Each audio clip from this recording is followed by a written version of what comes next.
The chandelier above La Lumière cast a constellation of light across the polished mahogany floors, its crystals winking like stars, trapped in a gilded cage.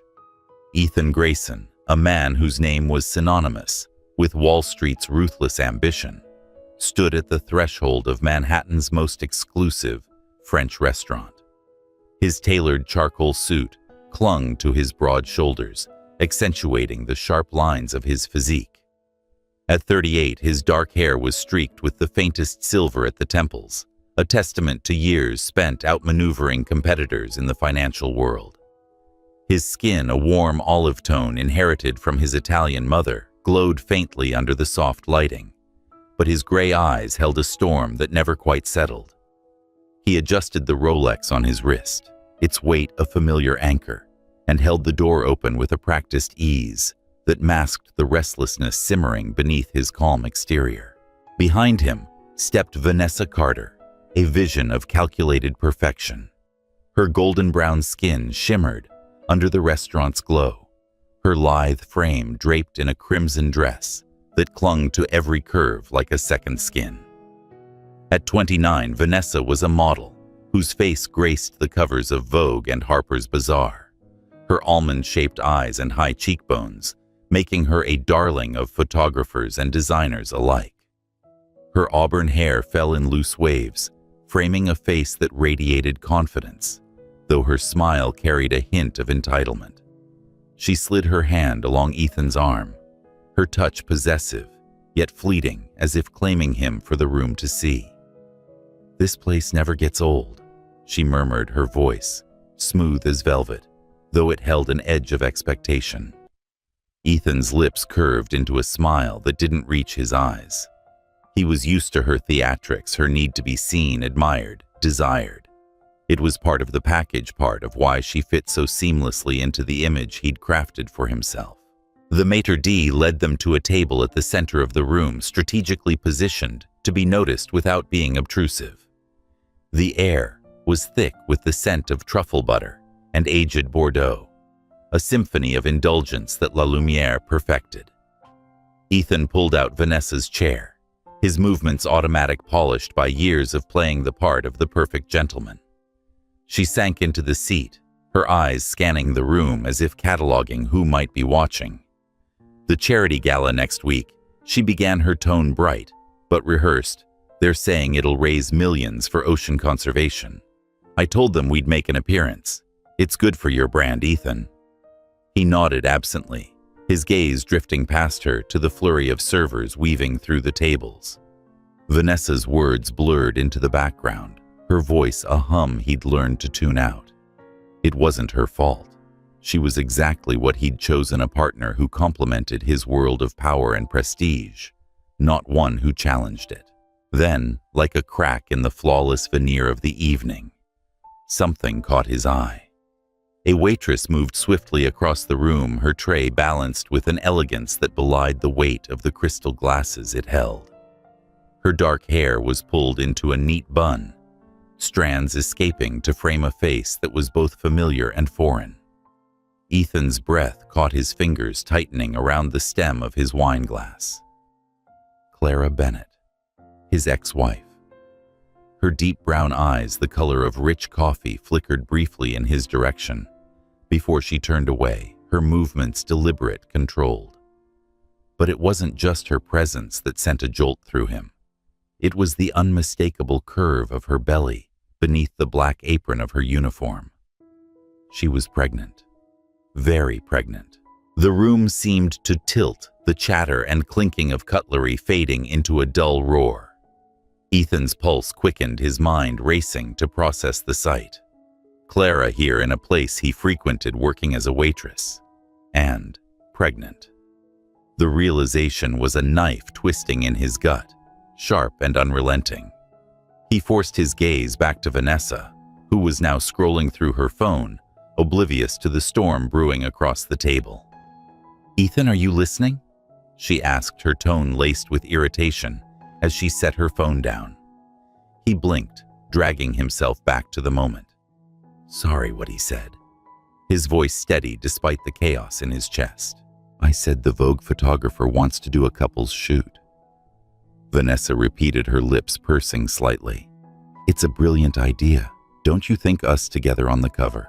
She leaned forward, her eyes gleaming with ambition. Ethan nodded, the motion mechanical. Sure. Brilliant. But his words were hollow, his attention stolen by Clara, as she moved to another table, her posture weary, yet resolute. She was different from the woman he'd known during their marriage. Quieter, more reserved, almost invisible, amidst his whirlwind of board meetings and global deals. Yet here she was, carrying a child, her presence a stark contrast to the polished world he inhabited. He stole another glance, unable to stop himself. Clara's skin, a soft caramel that had always reminded him of sun-warmed sand, glowed faintly under the restaurant's lights. At 35, she carried an air of resilience that he hadn't noticed before, her delicate features sharpened by something he couldn't name, strength, perhaps, or defiance. Their marriage had ended 5 months ago, a quiet dissolution marked by signed papers, and a silence that had felt like relief at the time. But now, seeing her like this, Ethan wasn't so sure. Questions clawed at him. Whose child was it? Why hadn't she told him? And why, of all places, was she here serving tables in a world he thought she'd left behind? I'm going to the restroom, he muttered, rising abruptly. Vanessa barely looked up, her fingers already dancing across her phone screen again. Ethan moved through the restaurant, his steps measured but purposeful. His eyes locked on Clara as she disappeared behind a swinging door to the kitchen. He waited, his heart pounding, until she emerged with a bottle of wine for another table. Their eyes met for a fleeting moment, and the impact was like a spark igniting dry tinder. She faltered, the bottle nearly slipping from her grasp before she caught it, her composure snapping back into place. Ethan stepped into her path, blocking her way. Clara, he said, his voice low, laced with a tension he couldn't mask. She stopped her tray, held like a shield between them. Mr. Grayson, she replied, her tone formal, her brown eyes darkening with caution. The use of his surname stung, a reminder of the distance she'd placed between them. Don't treat me like a stranger, he said, his gaze dropping to her belly, the question burning in his throat. Is that what I think it is? Clara straightened her grip, tightening on the tray. I don't know what you think, Ethan. Her voice was steady, but there was a tremor beneath it, a crack in her armor. He stepped closer, his voice dropping to a near whisper. You're pregnant. Why am I finding out about this now? Her eyes met his, unflinching, but there was a flicker of something, pain, perhaps, or resolve. My current condition has nothing to do with you, she said evenly, each word a deliberate barrier. Ethan's jaw tightened, anger and confusion warring within him. That's absurd, he said, struggling to keep his voice low.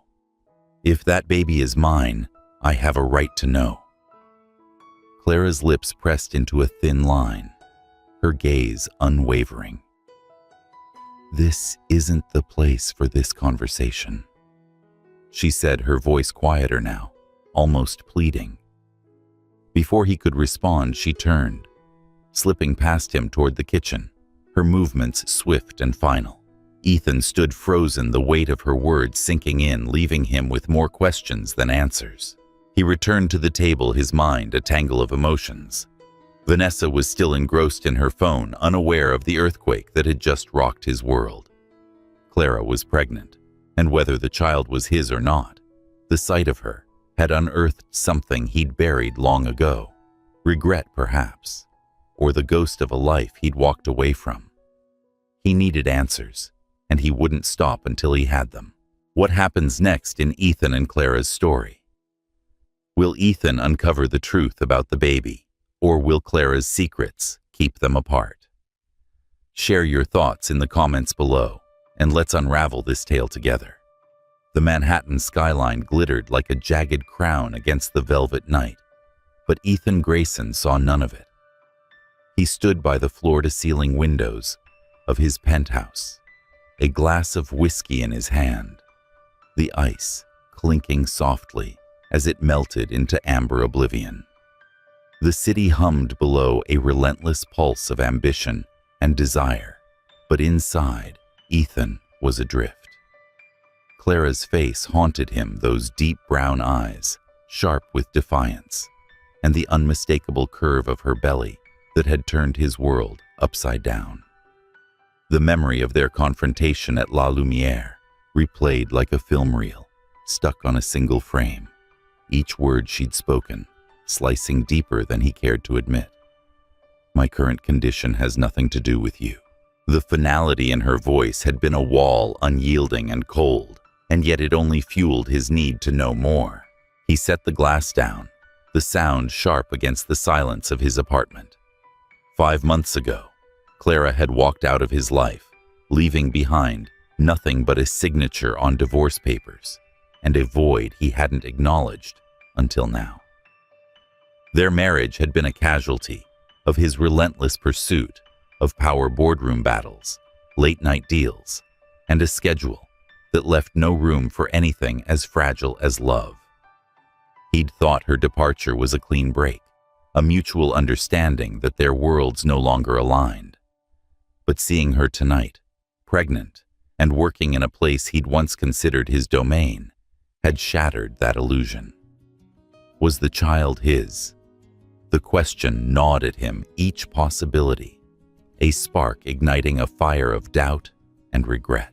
Ethan pulled out his phone, his thumb hovering over Clara's number. He hadn't deleted it, though. He couldn't say why.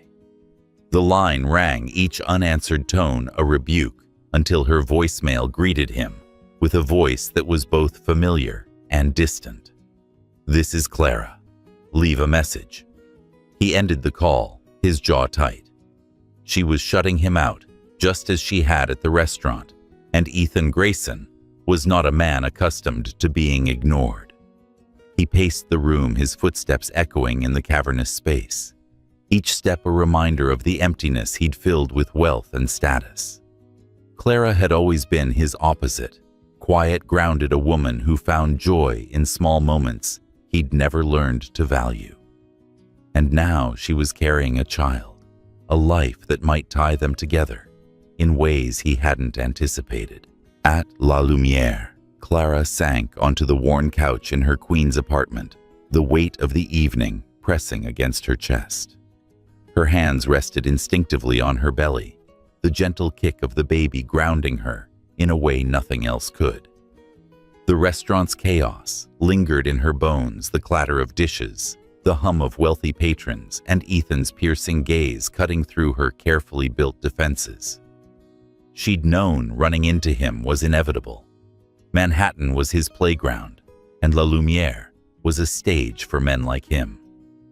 But the shock of his presence, the accusation in his eyes, had unraveled her more than she'd expected.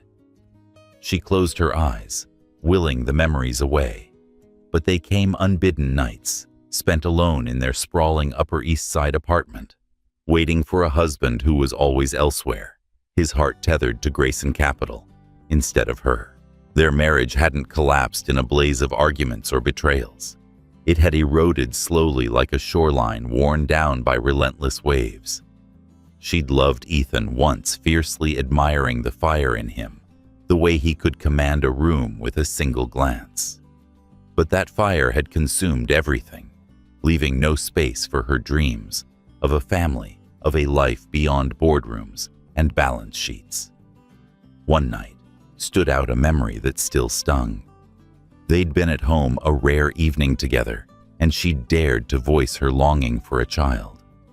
Ethan's fork had paused midair, his eyes narrowing as if she'd suggested something absurd. "Children, Clara, you know how destructive that would be for us right now. Grayson Capital needs me." His words had been a door slamming shut, and she'd never opened it again. When she discovered her pregnancy months later, their marriage was already a ghost, and telling him felt like inviting chaos into a life she was determined to rebuild. Her phone buzzed, Ethan's name flashing across the screen. She let it ring, her heart pounding as she squeezed her eyes shut. He was a storm, always had been, and she refused to let him sweep her away again. The baby kicked a reminder of the life she'd chosen to protect, and she exhaled, her resolve hardening.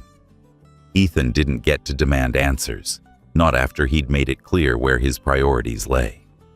But as she sat in the dim light of her apartment, a part of her wondered if she'd been too quick to shut him out. The man she'd seen tonight wasn't the Ethan she'd left. He was rattled, unguarded, in a way she hadn't seen in years. It unsettled her, stirring emotions she'd buried deep. The next morning, Ethan strode into his office at Grayson Capital, his usual confidence a carefully constructed mask. His assistant Megan trailed behind him, rattling off the day's agenda, but her words were white noise. He sank into his chair, his laptop open before him, and began searching for Clara. It wasn't hard to find the basics: her address in Queens, the restaurant's schedule, but each piece of information only deepened his frustration. Why was she working as a waitress? Why hadn't she taken anything from him in the divorce? The papers had been stark in their simplicity. Clara had asked for nothing, not a dime of his fortune, not a share of their shared life. At the time, he'd seen it as a blessing, a clean slate. Now, it felt like an accusation. He leaned back, his eyes narrowing, as he uncovered a detail that stopped him cold. A year before their divorce, Clara had visited a fertility specialist. The realization hit like a blow. She'd been trying to have a child while they were still married, and he'd never known. The weight of his ignorance pressed against him, a reminder of how little he'd truly seen her. Had she hidden it because she knew he'd dismiss it? Or worse, had he made her feel like her dreams were insignificant? The questions churned, each one a crack in the armor he'd built around himself. That evening, he returned to La Lumiere, choosing a table in the shadows, his presence discreet but deliberate. Clara spotted him immediately, her shoulders tensing as she moved through the dining room.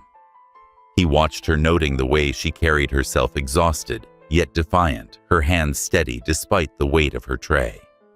When she finally approached, her expression was guarded. Her voice clipped. "What do you want, Ethan?" she asked. Her arms crossed the tray, resting against her hip. "I want to talk," he said, his tone softer than he intended, but there was an edge to it, a plea wrapped in determination. "You can't just shut me out, Clara.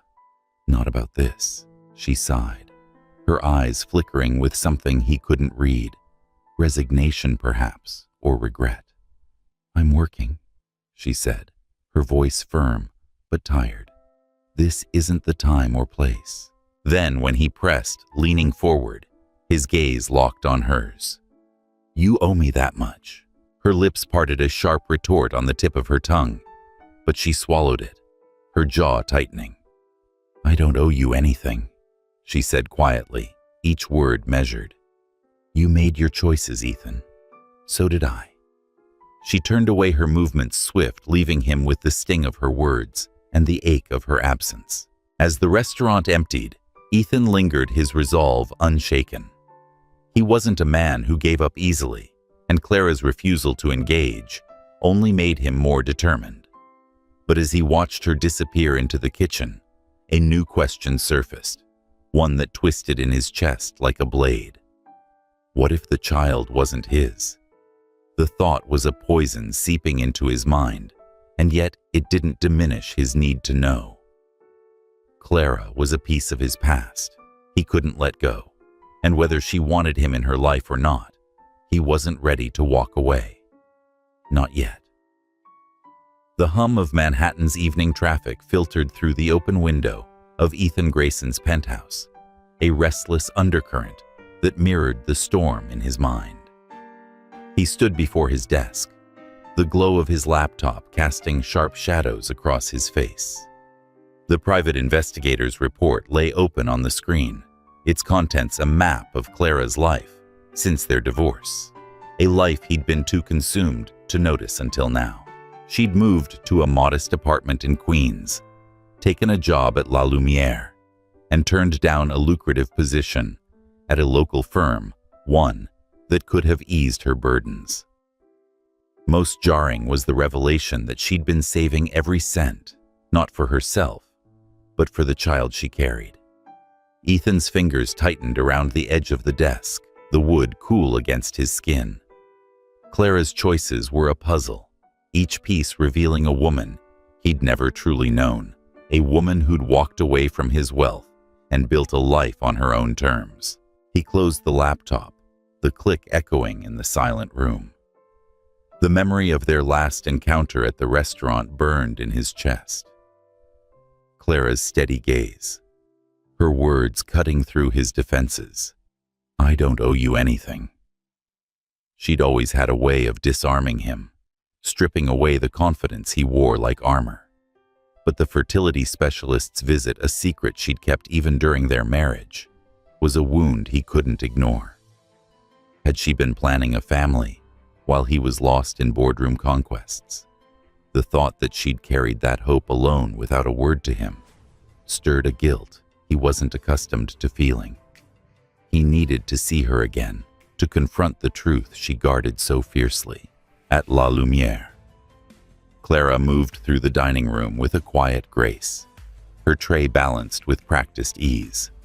The restaurant was alive with the clink of glasses and the murmur of conversation, but her focus was elsewhere, tethered to the life growing inside her.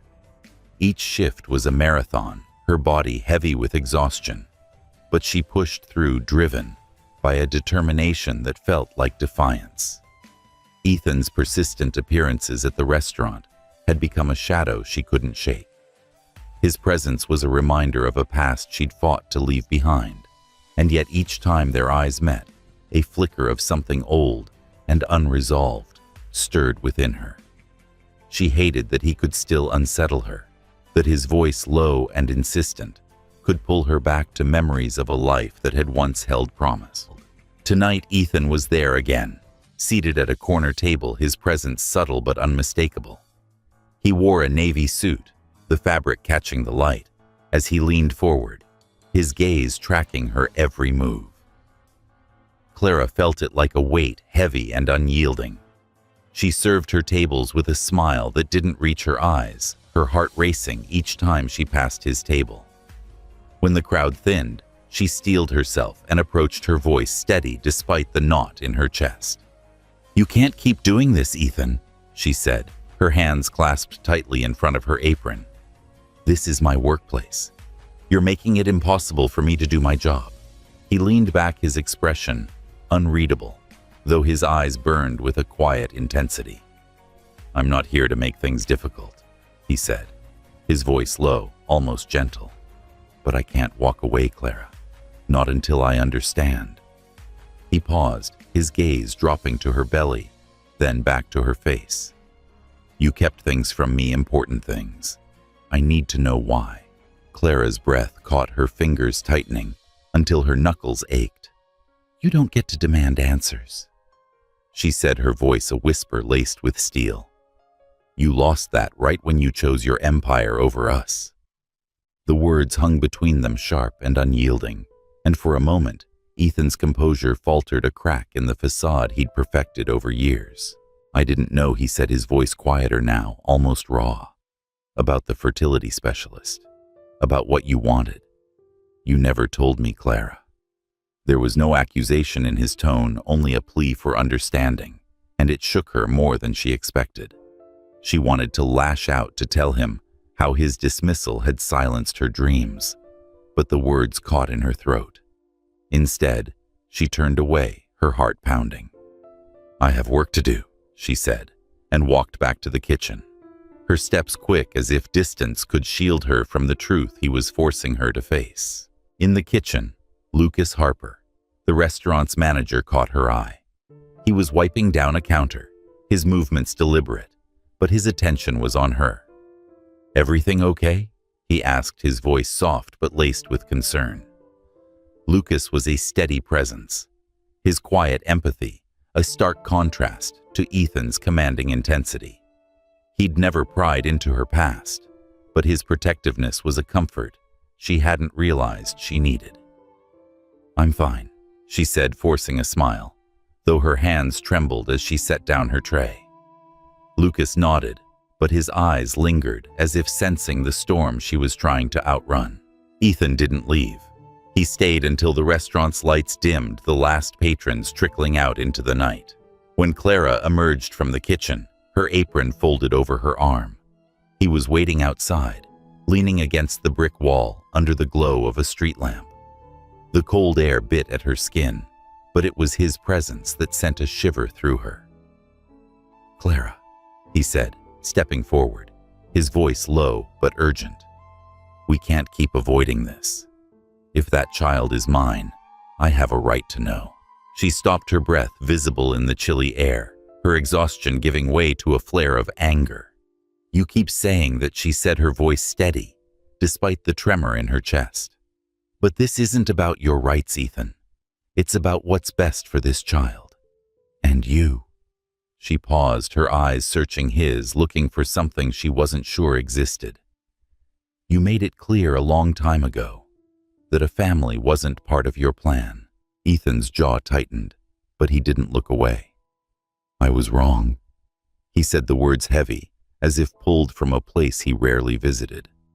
"I didn't see you, Clara. I didn't see what you needed. But I'm here now, and I'm not walking away." His voice cracked just slightly, and it was enough to make her pause. For the first time, she saw something in him she hadn't seen in years. Vulnerability, raw and unguarded. Clara's hands clenched at her sides, her heart torn between the past and the present. "Being here now doesn't erase what happened," she said, her voice softer, but no less firm. "You can't just step into this and expect it to be simple. This child deserves more than promises, Ethan. They deserve someone who's present, not just when it suits them." She turned her steps quick as she walked toward the subway, leaving him standing under the street lamp, his silhouette a stark outline against the night. Back in his penthouse, Ethan poured another whiskey, though he didn't drink it. Clara's words echoed, each one a mirror, reflecting truths he'd avoided for too long. He'd built an empire, but at what cost? The memory of their marriage, the dinners left cold, the conversations cut short by his phone, the way her eyes had dimmed over time, pressed against him, relentless and unforgiving. He'd assumed she'd wanted what he did, a life of power, of status. But the fertility specialist, the child she now carried, told a different story. She'd wanted a family, and he'd dismissed it as a distraction. He opened his laptop again, pulling up the investigator's report. One detail stood out. Clara had been saving for the baby, every penny accounted for her life, a testament to her determination to do this alone. The realization was a weight heavy and unyielding. She didn't need him, not his money, not his name. But he needed answers, and more than that, he needed to know if there was a place for him in the life she was building. As the city hummed outside, Ethan made a decision. He would go back to La Lumière, not to demand, but to listen. For the first time, he wanted to understand Clara, not as his ex-wife, but as the woman she'd become. Whether she let him in or not, he was done running from the truth. The air in Clara's small queen's apartment was heavy, with the scent of chamomile tea, a faint comfort against the unease that had settled in her chest. She sat on the edge of her couch, her hands cradling her belly where the baby's restless movements had grown more insistent. The night's shift at La Lumière had left her drained, each step through the restaurant, a battle against her body's growing fatigue. Ethan's persistent presence, his quiet determination to breach the walls she'd built, lingered like a shadow. She couldn't shake. His words from their last encounter. "I was wrong," echoed in her mind, stirring a dangerous hope she'd long buried. She pressed her eyes shut, willing the ache in her heart to fade, but the tightening in her abdomen was harder to ignore. It came in waves, sharp and sudden, too early for the baby's arrival. Her breath hitched fear, curling in her chest. Not now, she thought. Not yet. Across the city, Ethan sat in a boardroom at Grayson Capital, the polished table reflecting the faces of executives mid-discussion. Their voices droned on about market projections. But his mind was elsewhere, tethered to Clara and the child she carried. Since their last conversation, a restlessness had taken root, a gnawing sense that he was running out of time to make things right. He'd spent years building an empire, but the cost of that ambition, a life with Clara, a family he'd never considered, haunted him now. His phone buzzed on the table, an unknown number flashing across the screen. He almost ignored it, but something, a prickle of instinct, made him answer. Mr. Grayson, a woman's voice, urgent and unfamiliar, cut through the line. This is Jenna, Clara's neighbor. She's not well. She's refusing to call an ambulance, and I didn't know who else to reach. Ethan was on his feet before she finished his chair, scraping against the floor. I'm coming, he said. His voice clipped, cutting off the meeting without explanation. The executives exchanged glances, but he was already gone, his driver navigating the chaotic Manhattan streets toward Queens. His heart pounded each beat, a reminder of the stakes. Clara was in trouble, and for the first time, he wasn't thinking of control or answers, only of her. When he reached her building, the door to her apartment was ajar, Jenna hovering anxiously in the hallway. Inside, Clara was slumped on the couch, her face pale, her breaths shallow and uneven. Lucas, the restaurant manager, knelt beside her, his voice calm but insistent. Clara, you need to go to the hospital. This isn't something you can ignore. She shook her head, her hands pressed against her belly, her eyes squeezed shut against another wave of pain.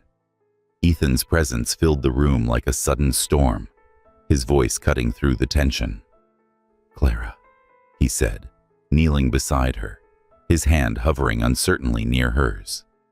You're going to the hospital. Now. Her eyes fluttered open, meeting his, and for a moment, she seemed ready to argue. But another sharp contraction stole her breath, and she nodded, her resistance crumbling. Ethan didn't hesitate. He scooped her into his arms, her weight slight, despite her pregnancy, and carried her to the car waiting outside. Lucas followed his expression, a mix of concern and wariness. But Ethan's sharp glance silenced any protest. In the back seat, Clara gripped his arm, her fingers digging into his sleeve as the car sped toward the hospital. It's too soon, she whispered, her voice trembling with panic. What if something's wrong? Ethan's hand covered hers, his touch steady despite the fear clawing at his own chest.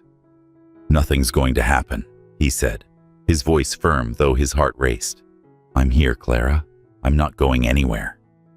The words seemed to anchor her, and she leaned back, her breathing uneven but calmer. For the first time, he felt the weight of his promise not as a demand, but as a vow he intended to keep. The hospital was a blur of fluorescent lights and hurried voices. Clara was whisked into the delivery room, her hand still clutching Ethan's, as the nurses prepared her for an emergency delivery. He stayed by her side, his presence a quiet force against the chaos. Her face contorted with pain, but she met his gaze, her eyes fierce and vulnerable all at once.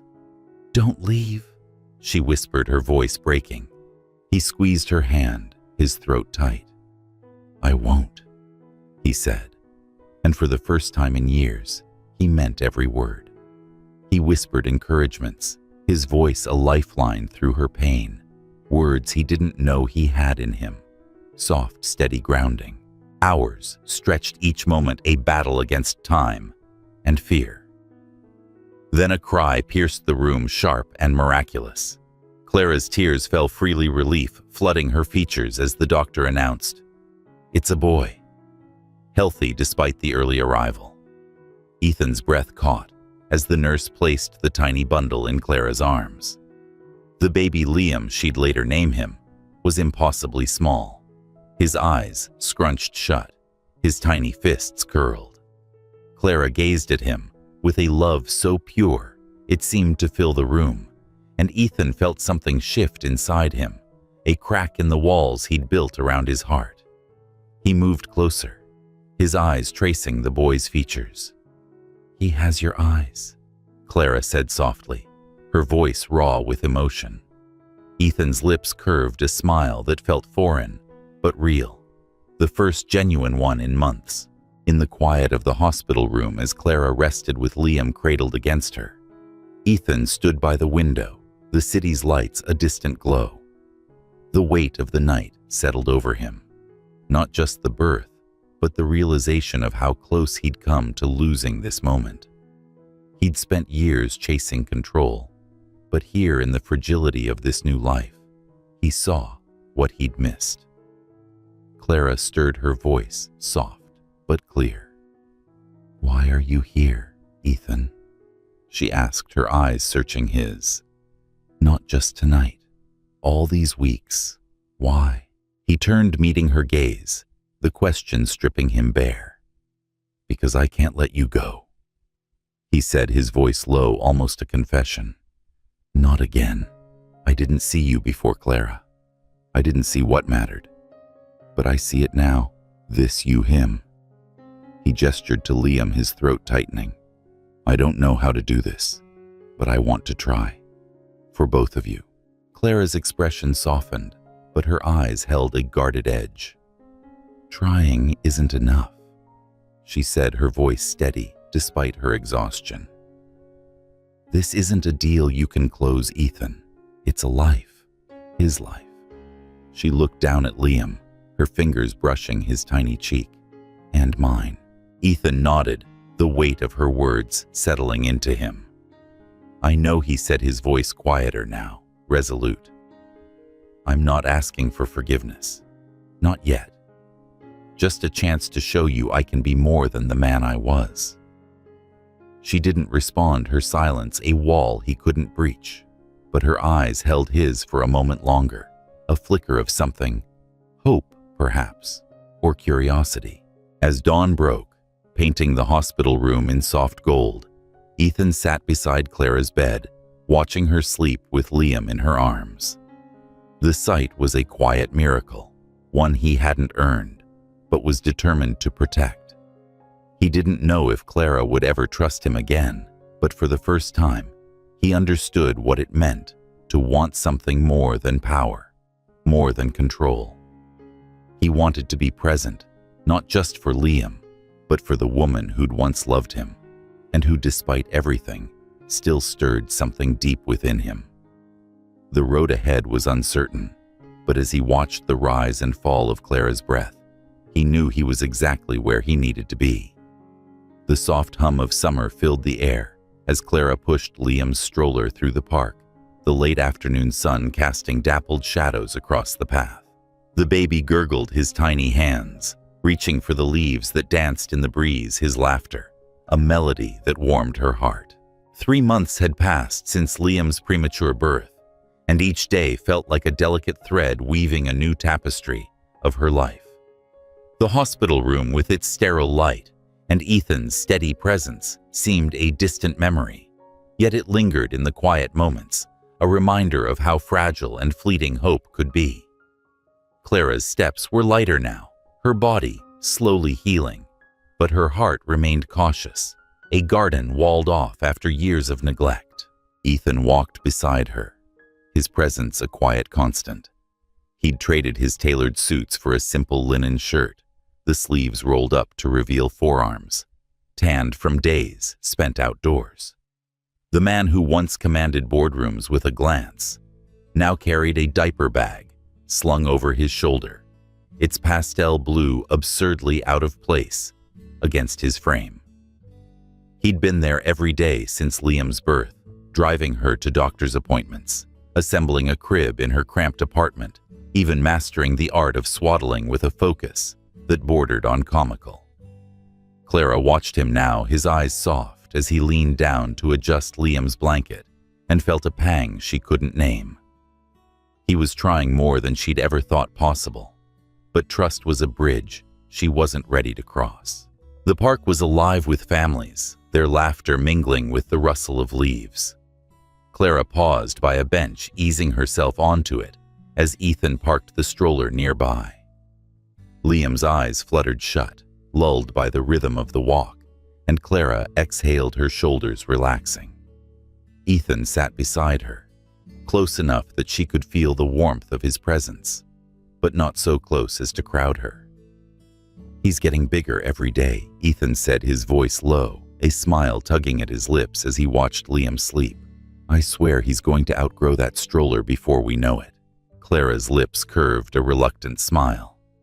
"He's stubborn," she said, her tone soft, but teasing. "Takes after someone I know." Ethan chuckled, the sound warm and unguarded, a far cry from the calculated charm he'd once wielded. It was moments like these that disarmed her, the quiet ease of him, the way he seemed to fit into this small, ordinary life she was building. But the past was a shadow that lingered, its edges sharp, with memories of empty promises and nights spent alone. They sat in silence for a moment, the park's sounds wrapping around them like a cocoon. Ethan's gaze drifted to the horizon where the city's skyline loomed, a reminder of the world he'd once ruled.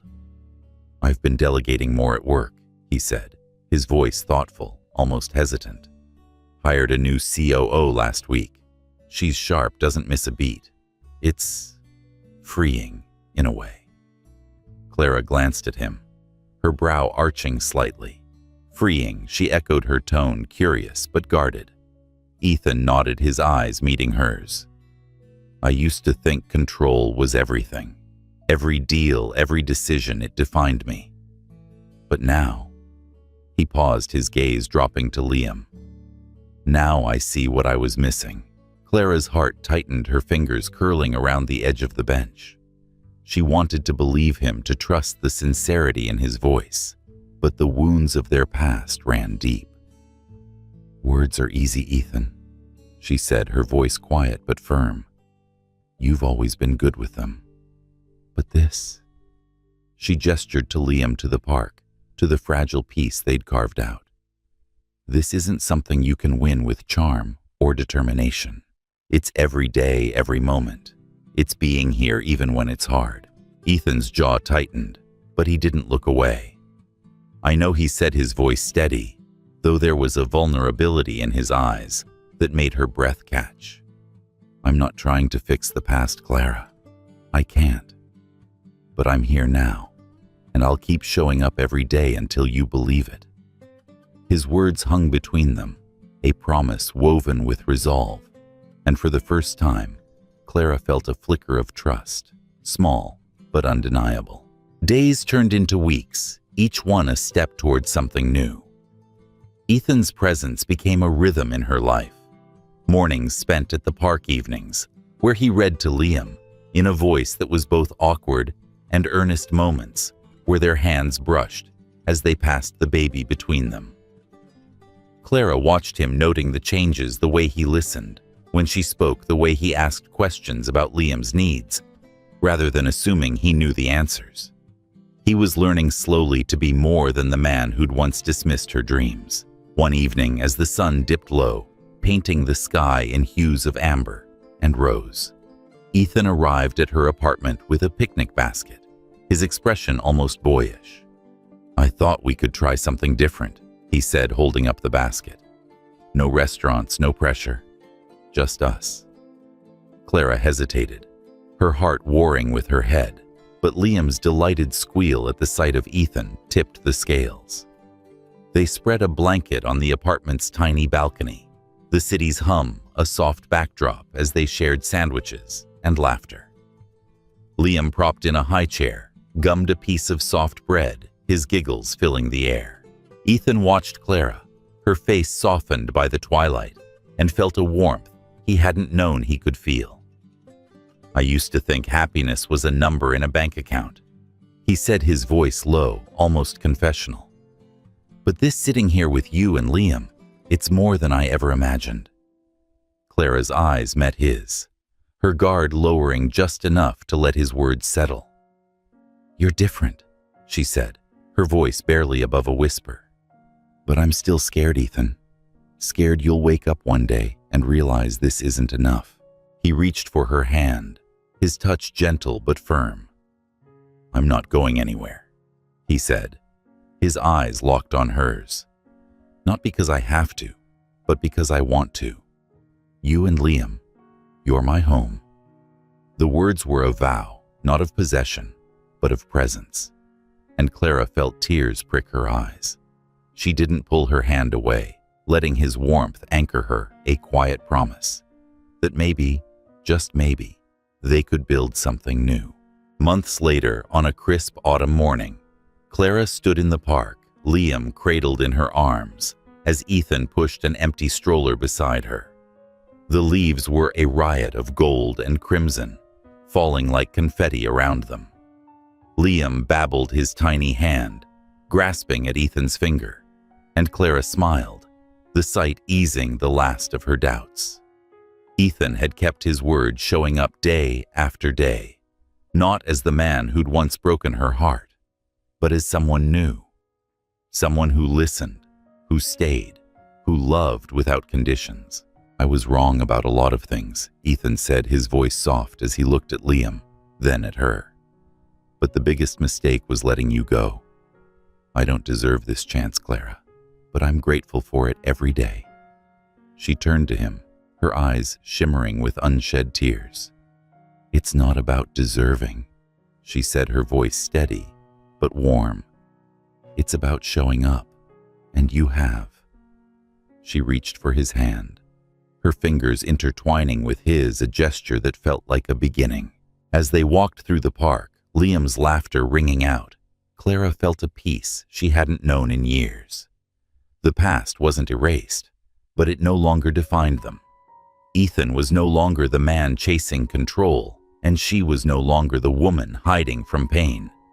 Together they were something new, a family imperfect, but whole. The path ahead wasn't certain, but as Ethan's hand tightened around hers, Clara knew they'd walk it together, step by step, into a future they'd both chosen.